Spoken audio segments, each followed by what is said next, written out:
On a bright, sunny afternoon, a clever fox named Felix was strolling through a lush green forest, feeling quite pleased. The sun was warm, and after a long walk, Felix the fox began to feel very thirsty and a bit peckish. My, he said to himself, his throat feeling dry. I could certainly use a refreshing drink or a juicy snack. Just then, his sharp eyes spotted something wonderful. High above, a beautiful grapevine was dangling from a thick tree branch. The grapes were magnificent. They were big, plump, and a lovely shade of deep, dark purple, glistening in the sunlight. Felix's mouth began to water instantly. Those grapes look like the most delicious treat in the entire world, he thought excitedly. What perfect luck! They will be the perfect thing to quench my thirst, he declared, feeling very confident in his abilities. He took a few steps back, positioning himself directly under the tempting bunch of grapes, wiggling his hind legs eagerly. With a mighty spring in his legs, he leaped into the air, stretching his paws out to grab the tasty prize. But oh, he missed! The grapes were just a little bit higher than he had thought. He landed softly on the grass. Not a problem, Felix said, brushing himself off. I just need a better start.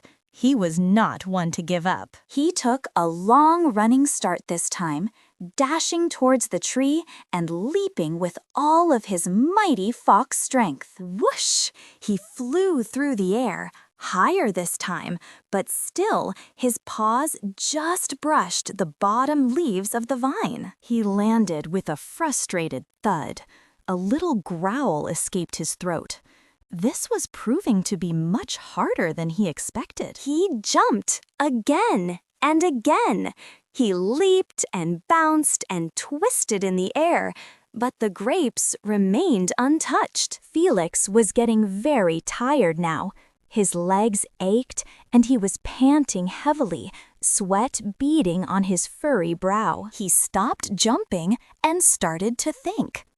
There must be another way, he muttered, scanning the area for a helpful tool. He tried to climb the thick tree trunk, digging his claws into the bark, but it was too smooth and slippery. He slid right back down every single time he tried, landing in a heap at the bottom.